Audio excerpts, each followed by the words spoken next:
My name is Brett Harrison, and I am 26 years old. When I graduated from MIT with highest honors in computer science, my family was exploring the Louvre in Paris with my younger brother Kyle. They chose his European vacation over my graduation ceremony. That evening I sat alone at a cheap diner picking at my burger while scrolling through their vacation photos. Little did they know the lonely son they had neglected had built a $15 billion tech empire right under their noses. Before I dive into my story, let me know where you are watching from in the comments. Hit that like and subscribe button and stick around to see how my family reacted when they discovered the empire I built while they were busy with my brother.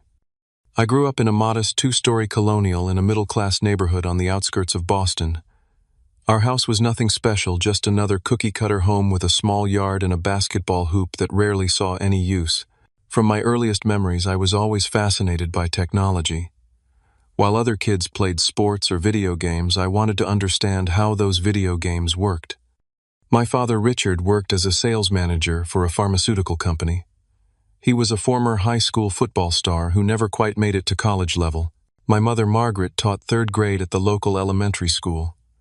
They were decent parents in most ways, providing a stable home and putting food on the table. But from the moment my brother Kyle was born 3 years after me, the family dynamic shifted dramatically. Kyle was everything I was not. Athletic, socially confident, and the spitting image of our father. He took to sports naturally, especially football, following in our dad's footsteps. I still remember the look of pure joy on my father's face when 5-year-old Kyle caught his first football. That look never appeared when I showed them my accomplishments. "Look what I built, Dad," I said one day when I was 10, proudly displaying a simple computer program that drew geometric shapes on the screen. "That is nice, Brett," he replied, his eyes already drifting toward the window where Kyle was practicing tackles with neighborhood kids. "But can you wrap it up soon? Kyle has a scrimmage game and we need to leave in 15 minutes. I built my first computer that same year, using parts salvaged from discarded machines I found at the local repair shop. The owner, Mr. Jacobson, took a liking to me and let me rummage through his junk pile. While my parents drove Kyle to football practice 4 days a week, I would bike to the repair shop and learn everything I could about hardware and software. By 13, I was coding simple websites for local businesses. My first paid job was creating a site for Mrs. Reynolds, who ran a flower shop downtown. She paid me $50, which felt like a fortune. I reinvested that money into more computer parts. "Brett is always on that computer," my father would complain at dinner. "It is not healthy. Look at Kyle. Always outside, getting exercise, being social." What they failed to see was that I was building something. I was learning, growing, developing skills that would one day change my life. I was not just playing games or wasting time online. I was teaching myself programming languages, understanding network architecture, and laying the groundwork for my future. High school was more of the same. Friday nights in our household revolved around Kyle's football games.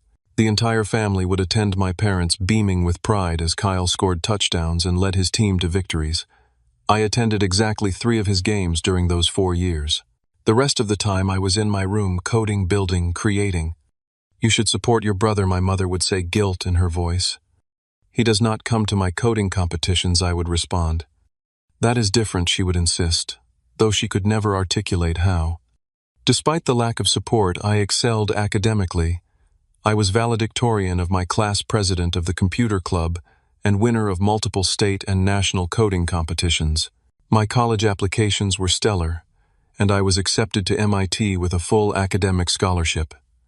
The day my acceptance letter arrived, I rushed to show my parents. "Mom, Dad, I got in. Full scholarship to MIT," I announced, bursting into the living room where they were watching television. "That is great, honey," my mother said with a quick smile before turning back to her show. My father nodded. "Good job. Save us some money." 2 weeks later, when Kyle got accepted to State University with a partial football scholarship, my parents threw a party. They invited family, friends, neighbors. There was a cake with "Congratulations, Kyle" written in his school colors. No one mentioned my MIT scholarship. That night I made a promise to myself. I would succeed beyond their wildest imaginations. I would build something so impressive, so undeniable, that they would have to acknowledge my worth.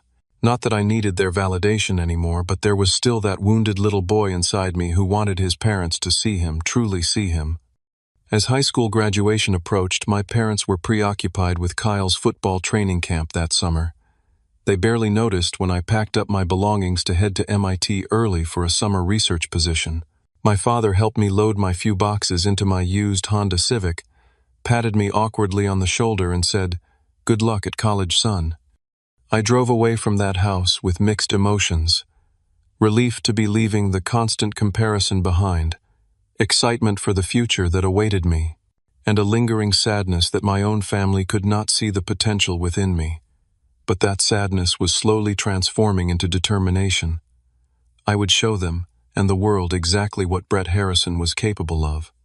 I arrived at MIT on a sweltering August day, my beat-up Honda Civic packed with everything I owned, which honestly was not much.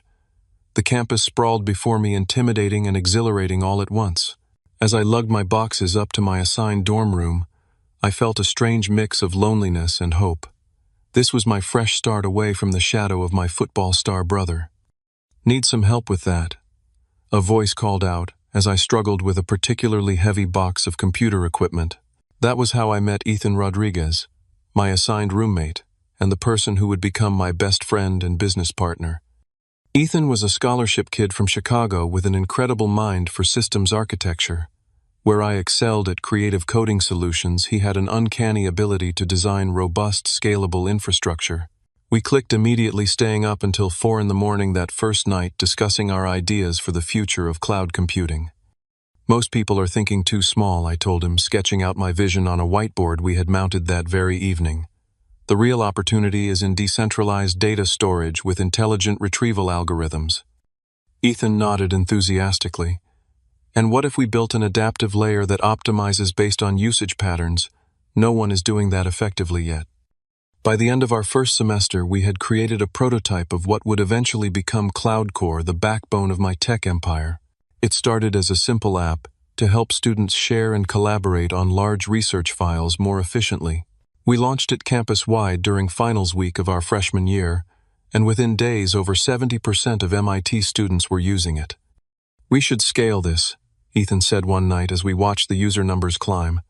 "This could be big beyond campus."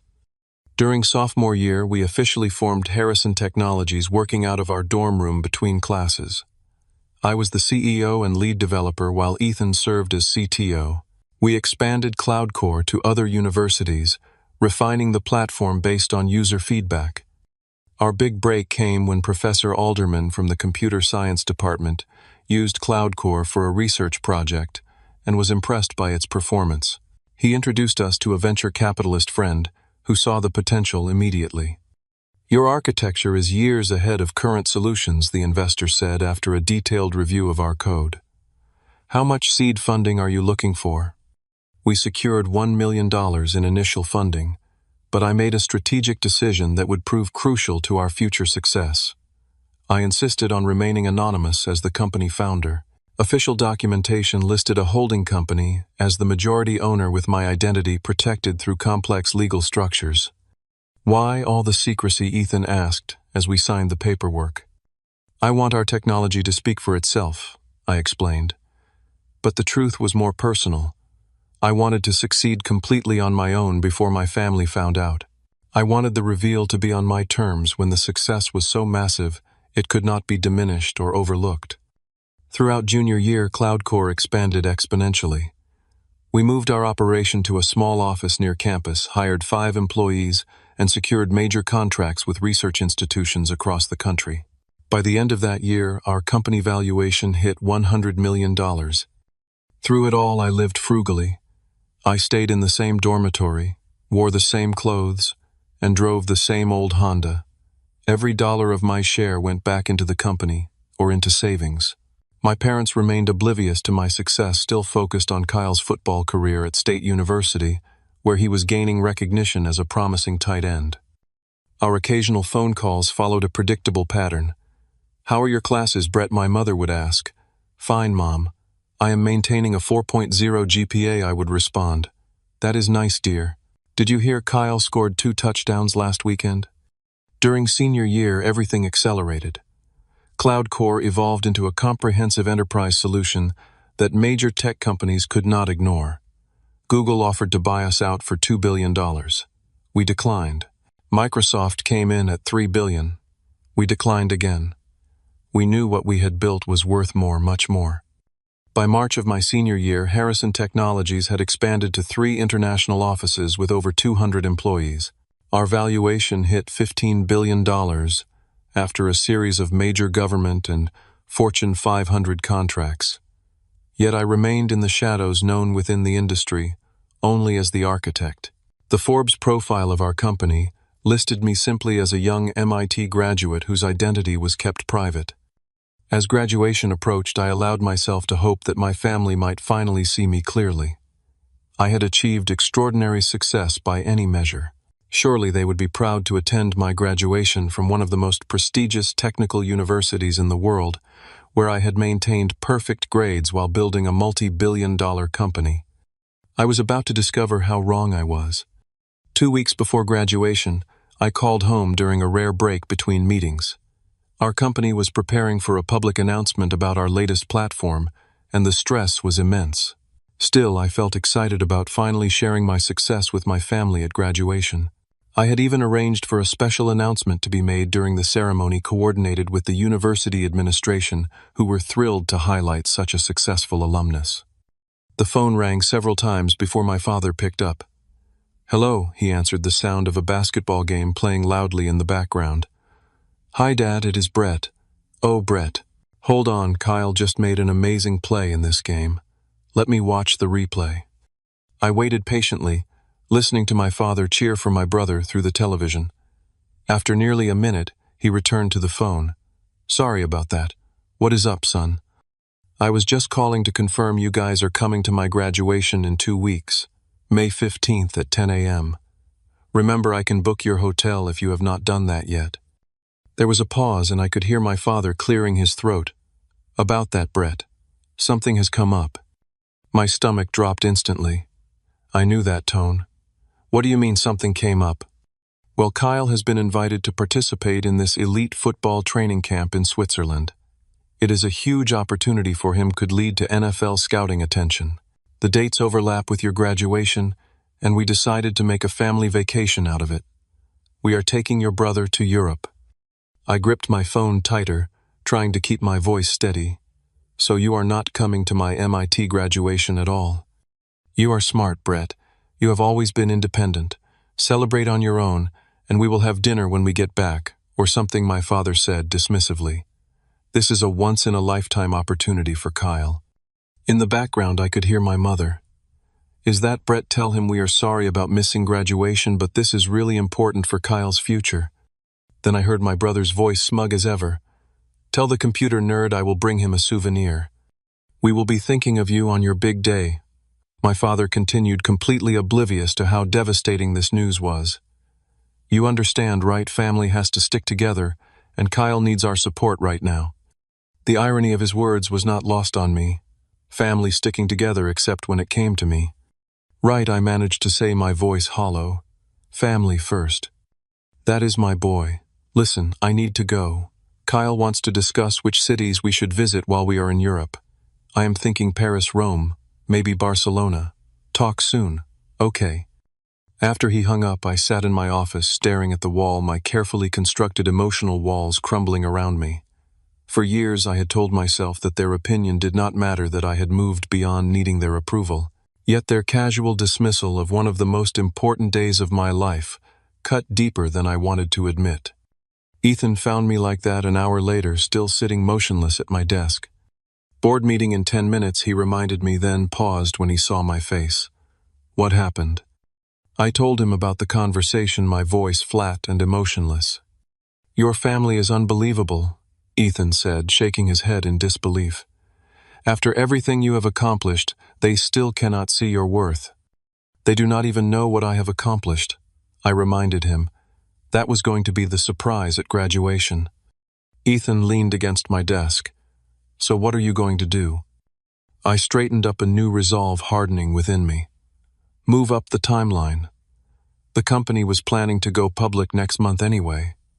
Let us coordinate with the university to make the announcement at graduation instead." "Are you sure? That is a lot of attention all at once." "I am sure," I said firmly. "If my family cannot bother to attend my graduation, they can read about it in the Wall Street Journal while they are sightseeing in Europe." The next 2 weeks were a blur of preparations. Our legal team worked overtime to coordinate with the Securities and Exchange Commission for our initial public offering announcement. The university was thrilled to incorporate such a momentous revelation into the graduation ceremony. The dean himself would make the announcement before the diplomas were handed out. All the while, my parents continued their excited preparations for their European vacation. My mother called once, leaving a voicemail that sounded more obligatory than sincere. "Brett, honey, we are so proud of you graduating. Take lots of pictures for us, okay? Oh, and if you want to send your diploma home, I can get it framed for you. Love you." No mention of their absence or apology for missing this milestone. Just a request for pictures, as if I were attending a casual social event, rather than completing a chapter of my life that had seen me build a $15 billion company while maintaining perfect grades at one of the most challenging universities in the world. The night before graduation, I sat alone in my apartment looking through old family photos on my laptop. Pictures of Kyle's football games dominated the family albums my mother had digitized and shared. There I was in the background of so many shots, always with a book or laptop, always separate from the family celebration centered around my brother. I closed the laptop and looked out at the Boston skyline. Tomorrow everything would change. Tomorrow the world would know who I was and what I had built. Tomorrow my family would finally be forced to see me. The thought brought less satisfaction than I had imagined. I woke up at 5:30 a.m. on graduation day, too anxious to sleep any longer. Sunlight was just beginning to peek through my apartment windows as I made coffee and laid out my graduation attire. Under my bed was the sleek black gown and the distinctive MIT hood lined with cardinal red and silver gray. I ran my fingers over the material, thinking about the journey that had led to this moment. My phone buzzed with a notification. My mother had posted on social media. "First day in Paris, Kyle loving the European training experience." Attached was a photo of my family at the Eiffel Tower, all smiles, not a thought about what day it was for me. I got dressed, methodically adjusting my tie in the mirror. At 26, I was older than most of my graduating class, having taken 2 gap years to focus on building the company while still completing my degree. My reflection showed a man who looked confident and successful, though only a handful of people knew just how successful. The graduation ceremony was scheduled for 10 a.m. at Qley Court, the grand open space framed by MIT's majestic dome. I arrived early, walking through campus, one last time, memories flooding back with each familiar building and pathway. "There he is," Ethan called out, jogging to catch up with me. He was dressed in an expensive suit rather than graduation regalia. Having completed his degree the previous semester, he was attending as my guest. "Ready for the big reveal?" "As ready as I will ever be," I replied, glancing at the rows of empty chairs where soon my fellow graduates and their families would sit. 4 of those chairs should have held my family. "Your parents have no idea what is about to hit them," Ethan said, adjusting his tie. "The tech blogs are already buzzing about a major announcement from Harrison Technologies today. Speculation is running wild." As graduates and families began to arrive, the empty chairs around my assigned seat became increasingly conspicuous. Other students greeted their proud parents, took photos, shared embraces. I stood alone, shaking hands with professors who stopped by to congratulate me.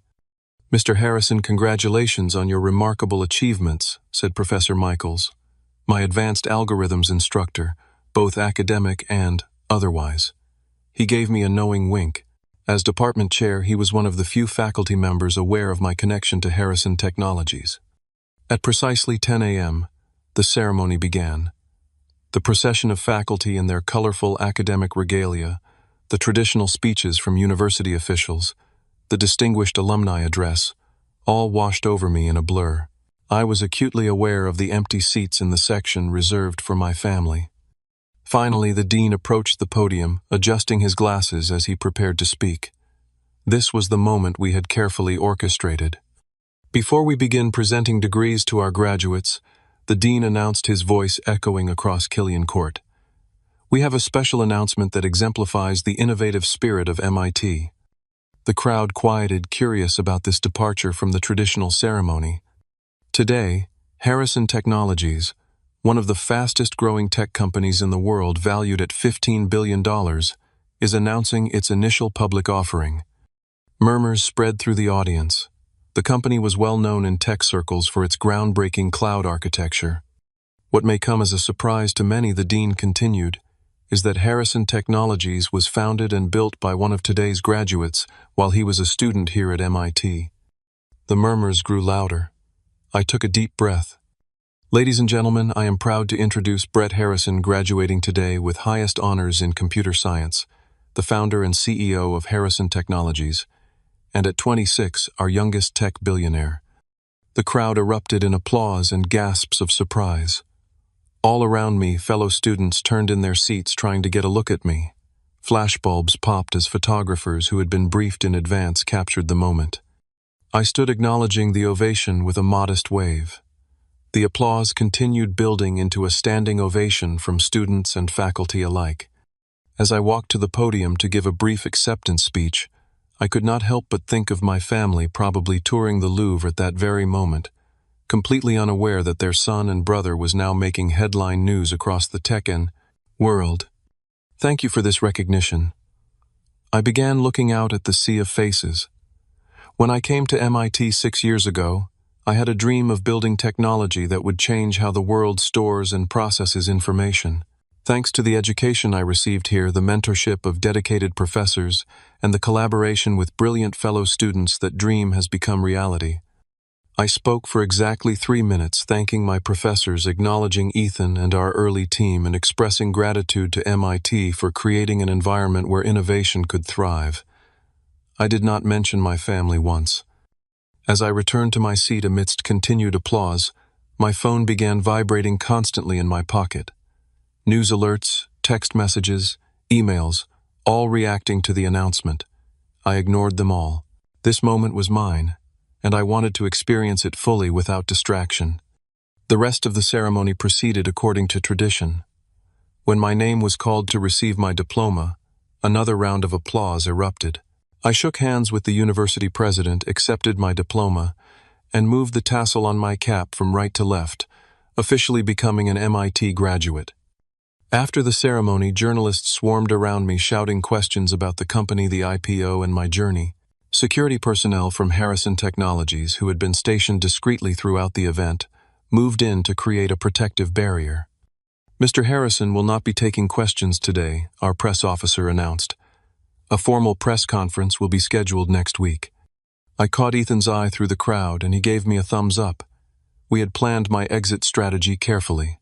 While the media was distracted by the press officer, I slipped away through a side entrance where a car was waiting. "Where to, sir?" the driver asked. I could have gone anywhere celebrated at any exclusive restaurant in Boston. Instead, I gave the address of a small diner near campus, the same place I had eaten countless meals alone during my time at MIT. Sitting in a booth at the back of the diner, I ordered a cheeseburger and fries. The waitress did not recognize me, treating me like any other customer. It was refreshing after the frenzy of the ceremony. As I ate my solitary graduation dinner, I scrolled through the flood of notifications on my phone. News articles were already appearing online with headlines like "MIT grad revealed as tech billionaire" and "College student built $15 billion empire in secret." Still nothing from my family. They were probably still enjoying their European adventure, oblivious to the fact that their son was now trending on Twitter. I finished my meal, left a generous tip, and stepped back into the world that would never be the same again. The secret was out. Brett Harrison was no longer just a computer nerd overshadowed by his athletic brother. I was now a public figure, a tech billionaire, a success story. And I had done it all without a single word of encouragement from the people who should have believed in me most. The news traveled fast, even across the Atlantic. I was halfway back to my apartment when my phone rang with an international number. My father. I sent it to voicemail. Within minutes, my phone began lighting up with calls and texts from my entire family. My father called 7 times in succession. My mother sent a series of increasingly frantic text messages, Brett, is this true? $15 billion, Brett. Please call us immediately. Your father and I are in shock. Please answer your phone. Even Kyle texted dude, what the actual hell? You are a billionaire. I silenced my phone and continued to my apartment. The doorman greeted me with new respect, having apparently seen the news. Congratulations, Mr. Harrison, he said with a slight bow. Thank you, George, I replied, heading for the elevator. Upstairs, I was surprised to find my apartment filled with flowers and champagne baskets. My assistant had arranged for deliveries from well-wishers throughout the tech industry, CEOs of major companies, venture capitalists who had turned me down years earlier, university officials, all sending congratulations now that my identity was public. I ignored the champagne and poured myself a simple glass of water, sitting at my window, overlooking the Boston skyline as the sun began to set on graduation day. The solitude felt appropriate somehow, a reminder of the journey I had taken largely alone. When my phone rang again, I checked the caller ID. Ethan. He was one call I would take. You broke the internet, he said when I answered. Every tech blog, business channel, and news outlet is running your story. The stock is already up 25% on the announcement. How are things at the office? I asked. Absolute madness. Press camping outside, employees celebrating, board members calling nonstop. Everyone wants to talk to the mysterious Brett Harrison. He paused. Have you heard from your family yet? They are blowing up my phone, I admitted. I'm not ready to talk to them. Take your time, Ethan advised. This is your moment. Handle it on your terms. For 3 days, I maintained my distance from my family, focusing instead on managing the public revelation of my identity. I conducted interviews with select media outlets, met with key investors, and finalized details for our official IPO launch the following week. My parents continued their desperate attempts to reach me. From their social media, which suddenly became much more subdued, I learned they had cut their European vacation short and were flying back to the States. They posted no more smiling tourist photos, no more updates about Kyle's football camp. Their digital presence became all about trying to connect with their suddenly famous son. Heading home early to celebrate our son Brett's amazing success, my mother posted a transparent attempt to save face publicly. I moved out of my apartment into a new penthouse that I had purchased months earlier but had not yet occupied. The timing was perfect, giving me a sanctuary away from the increasing media attention and preventing my family from finding me when they inevitably showed up in Boston. They did exactly that the day after they returned from Europe. Through the building's security system, which I accessed remotely, I watched my parents and Kyle arrive at my old apartment building, demanding to see me. The doorman, who had been generously compensated for his discretion, informed them I no longer lived there and could not provide my new address. The security footage showed my father's face reddening with frustration, my mother dabbing at her eyes with a tissue, and Kyle kicking the ground in apparent anger. They had come expecting to walk into my life and share in the success they had ignored until it became too big to dismiss. Instead, they found themselves shut out, just as they had shut me out of their family celebrations for years. Social media provided another window into their reaction. My father, normally inactive online, suddenly began sharing articles about me and my company, adding comments like, "So proud of my brilliant son, and always knew he would change the world." The revisionist history was almost laughable. My mother went further, posting throwback photos of me as a child, carefully selected images, where she or my father appeared to be encouraging my interest in computers. Always supporting our tech genius, she captioned one particularly misleading photo where she was actually telling me to put away my laptop and come watch Kyle's football game. Kyle's reaction was more complicated.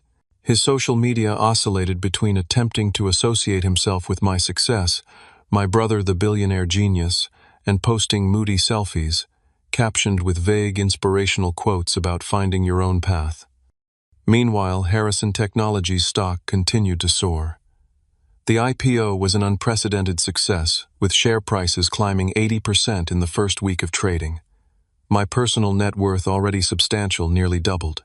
Business magazines clamored for interviews, tech conferences, offered speaking slots. Universities, including my parents' beloved state university that had rejected my application years ago, suddenly wanted to give me honorary degrees. Through it all, I maintained my focus on the company, working closely with Ethan and our executive team to ensure the transition to a public company went smoothly. The work was a welcome distraction from the family drama playing out in the background. After a week of ignoring their calls and messages, I finally responded to my mother with a brief text. "I am well, very busy with the company. Will contact you when I have time." Her reply was instantaneous. "We are so proud of you, Brett. Your father and I always believed in you. When can we see you? We want to celebrate your amazing accomplishments." The selective memory and transparent attempt to rewrite our family history only strengthened my resolve to maintain boundaries. These were the same people who had chosen a European vacation over attending my graduation. No amount of sudden interest could erase that betrayal. Yet, despite my determination to keep them at a distance, I knew a confrontation was inevitable. After years of living in the shadow of my brother, of having my achievements dismissed and my passion ridiculed, I had finally done something they could not ignore. The conversation that would follow would either begin a new chapter in our relationship or close the book entirely. I decided it would happen on my terms in a setting of my choosing. After 10 days of their persistent messages, I texted my father I can meet for dinner this Friday, 7 p.m., Bertoli's on Newbury Street. Just the four of us. My father's reply revealed his desperation to reconnect. "We will be there. Cannot wait to see you, son. So much to talk about." Indeed, there was. After years of silence and dismissal, my family suddenly had plenty to say to the billionaire they had once ignored. Friday evening arrived, and I deliberately showed up 15 minutes late to Bertoli's, one of Boston's most exclusive restaurants. I had chosen it carefully, a place where reservations were nearly impossible to get unless you were someone of significance. My family would have been waiting, perhaps worried I would not show up at all.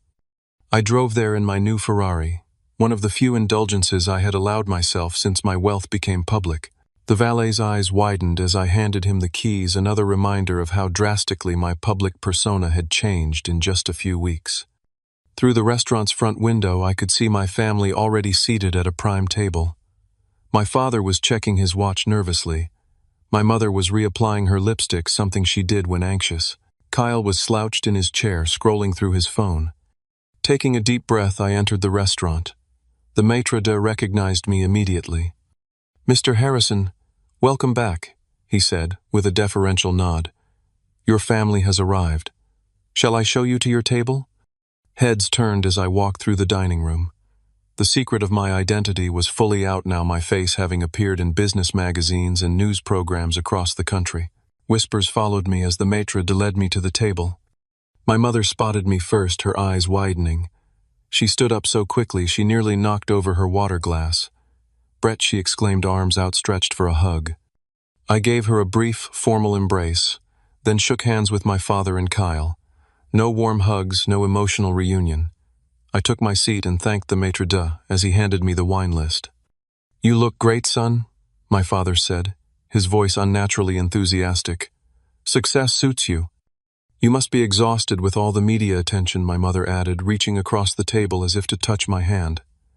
I subtly shifted it away, pretending to adjust my napkin. Kyle tried for casual. "Pretty wild few weeks, huh, bro?" I ordered a bottle of wine for the table, a $5,000 Bordeaux that the sommelier presented with reverent care. As he poured, an uncomfortable silence fell over our table. "So my father finally said, after taking a sip of wine, he clearly did not appreciate $15 billion. I always knew you were smart, but this is something else." "Did you?" I asked, my voice level. "Always know." My father laughed nervously. "Of course. Remember how I bought you your first computer? I saw the potential in you right from the start. You bought me a used Dell because Kyle needed a new football helmet. I corrected him, and then complained about how much time I spent on it." My mother jumped in. "We always supported your interests, Brett. We were so proud when you got into MIT. So proud you threw a party for Kyle when he got into state but did not even take me out to dinner for MIT, I replied, still keeping my voice calm and controlled. "That was different," my father protested. "Kyle needed the encouragement. You were always so self-sufficient. Self-sufficient, I repeated. Interesting way to describe being ignored. Kyle shifted uncomfortably in his seat. Come on, man. No need to bring up ancient history. I turned to him. Ancient history like 2 weeks ago when you were touring Europe during my graduation. My mother's face flushed. We feel terrible about missing your graduation, Brett. If we had known about the company announcement. And there it was. The truth laid bare in one incomplete sentence. If you had known I was a billionaire, you would have come. I finished for her. But since you thought I was just getting a degree from MIT with highest honors, it was not worth interrupting your vacation. That is not fair, my father protested, his voice rising slightly before he caught himself glancing around at the other diners. Kyle's football camp was a once-in-a-lifetime opportunity. And my MIT graduation was not, I asked. Do you know how many students dream of graduating from MIT? Do you know how hard I worked maintaining perfect grades while building a company that is now worth more than the GDP of some small countries? My parents exchanged uncomfortable glances. Kyle stared at his plate. We made a mistake, my mother admitted. We should have been there. We are so sorry, Brett. Are you sorry you missed it, or sorry you missed seeing me announced as a tech billionaire, I asked. The silence that followed was answer enough. I sat alone at a diner. After graduation, I continued my voice steady despite the emotion behind my words. I scrolled through your vacation photos while eating a burger by myself on what should have been one of the proudest days of my life. Do you have any idea how that felt? My father attempted to recover. Son, we have always been proud of you. And now with this incredible company you have built, we could not be prouder. In fact, I have been thinking I might be able to help you with some aspects of the business. My sales experience could be valuable to your team. I could not help but laugh. My company employs former executives from Google, Amazon, and Microsoft. What exactly do you think you could contribute, Dad? His face reddened. I have 30 years of sales experience, and I am your father. Being my father did not seem to matter much when I was growing up, I replied. Why should it matter to my business now? My mother tried a different approach. Brett, honey, we would love for you to come stay with us for a while. Get away from all this pressure. I could make your favorite meals just like when you were little. Mom, when was the last time you made my favorite meal? Do you even know what my favorite meal is? She hesitated, then guessed. Spaghetti and meatballs. That is Kyle's favorite. Mine is grilled salmon with roasted vegetables. Kyle, who had been quiet, suddenly spoke up. This is bullshit. You hit the jackpot and now you are punishing us for not treating you like some kind of golden child growing up. Some of us had to work for attention, you know. Not all of us could be super geniuses. I turned to him. Work for attention. Every conversation in our house revolved around you and football. Every family event was scheduled around your games. Every vacation was planned around your tournaments. What exactly did you have to work for? Kyle's facade cracked. Do you know what it is like now? All anyone asks about is my billionaire brother. Tell us about Brett. Was he always so smart? Did you know he was building an empire? It is like I do not even exist anymore. There was a painful irony in his words that he clearly did not recognize. Welcome to my entire childhood, I said quietly. My father, desperate to salvage the situation, tried again. Son, we made mistakes. All parents do. But we are family. This success of yours, it should bring us closer, not drive us apart. Let us be part of your life again. I looked at each of them in turn, these people who shared my DNA, but had rarely shared my dreams or interests. My father now eager to claim connection to my success after years of dismissing my passion. My mother trying to rewrite history to cast herself as supportive. My brother resentful that the spotlight had finally shifted away from him. I need to be very clear about something, I said, leaning forward slightly. I did not build Harrison Technologies to impress you or to win your approval. I built it because I believed in the technology and my ability to create something meaningful. For years, I told myself I did not need your validation or support. Recent events have proven that to be true. I took a sip of wine before continuing.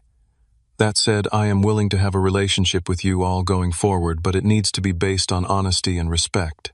I am not the same person who left for MIT 6 years ago desperate for your attention. I do not need you to run my company, Dad. I do not need to move back home, Mom. And Kyle, I do not need to live in your shadow anymore." The waiter approached to take our order, providing a momentary reprieve from the tension. After he left, my father attempted a more conciliatory tone. "We understand, Brett. We just want to be part of your life again, whatever that looks like on your terms." I nodded. "It starts with acknowledging the past honestly, not pretending you always supported me. It means respecting my boundaries and the life I have built. And it means no more posts on social media pretending we have always been a perfectly supportive family." My mother looked embarrassed. "I just wanted people to know how proud we are of you." "If you are proud now, you should have been proud when I was accepted to MIT, when I won coding competitions, when I graduated with highest honors," I replied. "Pride that only appears when there is success and public recognition is not real pride, Mom." The rest of the dinner proceeded with strained small talk. My parents asked careful questions about the company, which I answered vaguely. Kyle remained mostly silent, occasionally checking his phone. As the meal concluded, I paid the bill, declining my father's half-hearted offer to cover it. We walked outside together, where the valet had kept my Ferrari at the front. "That is quite a car," my father commented clearly, trying to end the evening on a lighter note. "It is," I agreed. "I bought it the day after graduation." The implication hung in the air between us. While they had been touring Europe with Kyle, I had been purchasing a $300,000 sports car with cash. "Will we see you again soon?" my mother asked as the valet brought around their modest sedan. "I will be in touch," I said, not committing to anything specific.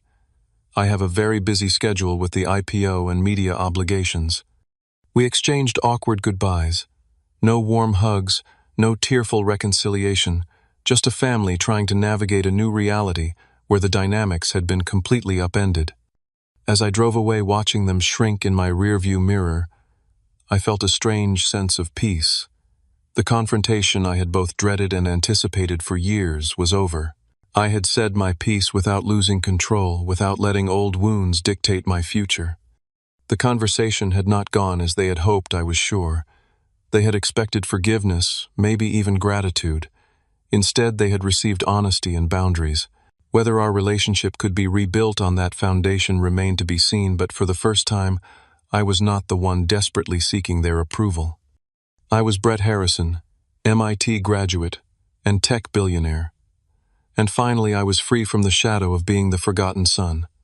6 months after graduation, my life had settled into a new rhythm. Harrison Technologies continued its meteoric rise, with our stock price tripling since the IPO. We had expanded to offices in 7 countries and employed over 1,000 people. Business magazines regularly featured me on their covers, and tech conferences treated me like a rock star.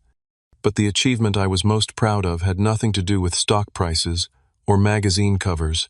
3 months after graduation, I had established the Harrison Foundation for Technology Education with an initial endowment of $100 million. The foundation provided scholarships for underprivileged students interested in computer science and technology, focusing particularly on those who, like me, might not have supportive families to encourage their passion.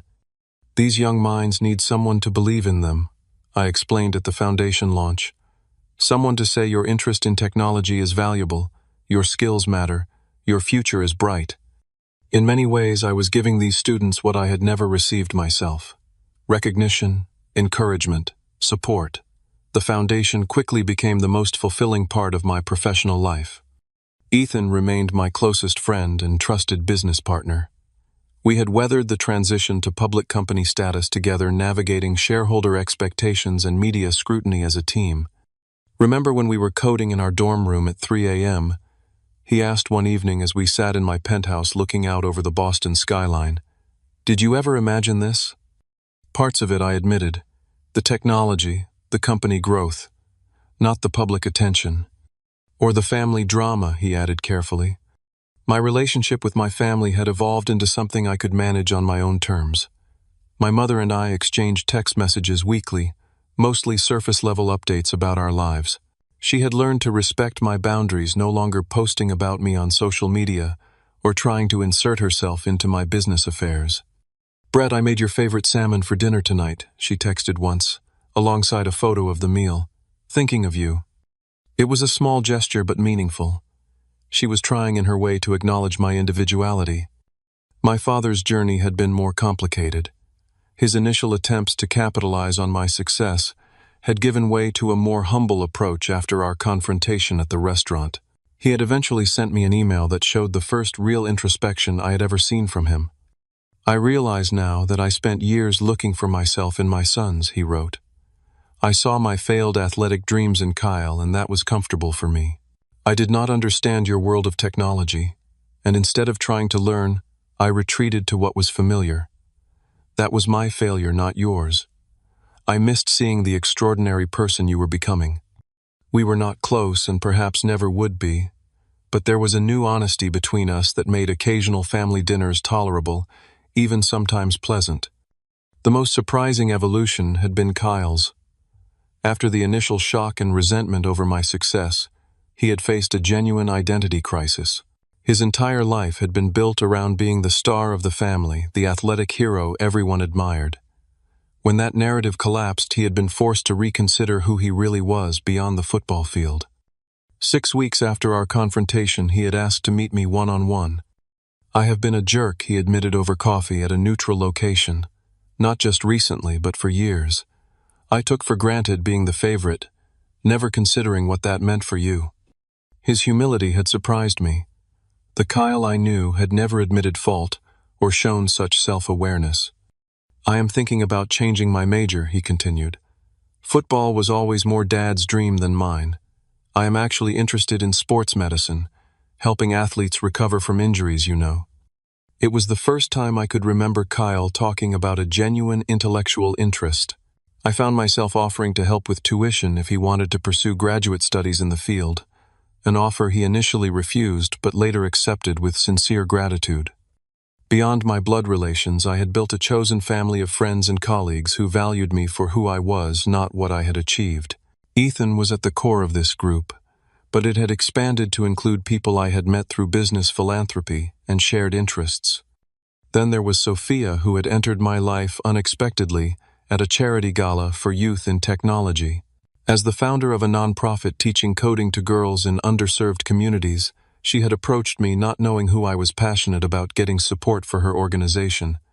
"You look lost," she had said, finding me hiding in a quiet corner of the event. "Just taking a break from being Brett Harrison," I admitted.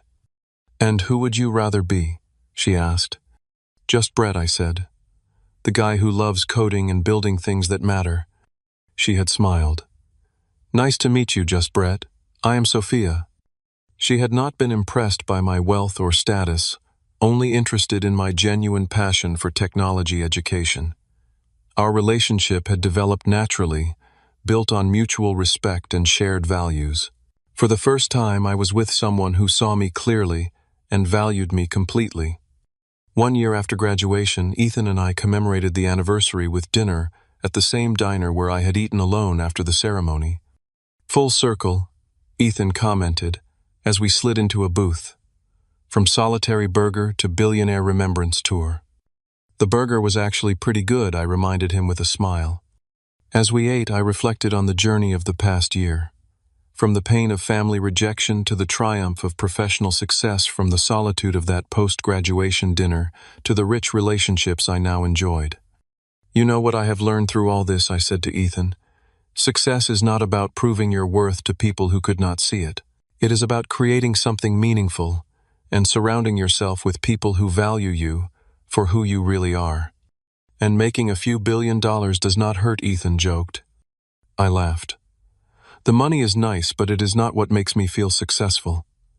Building technology that matters, helping students through the foundation, having authentic relationships, those are the real measures of success." The journey had been painful at times, but necessary. I had moved from seeking external validation to finding internal worth. From hoping my family would see me to knowing that my value existed whether they recognized it or not. From eating alone after graduation to building a life filled with purpose and genuine connection. The wounded little boy who had desperately wanted his parents' attention had grown into a man who understood that the most important approval was his own.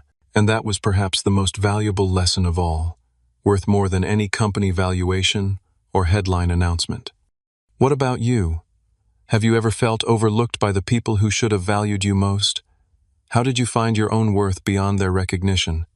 Leave a comment below sharing your story.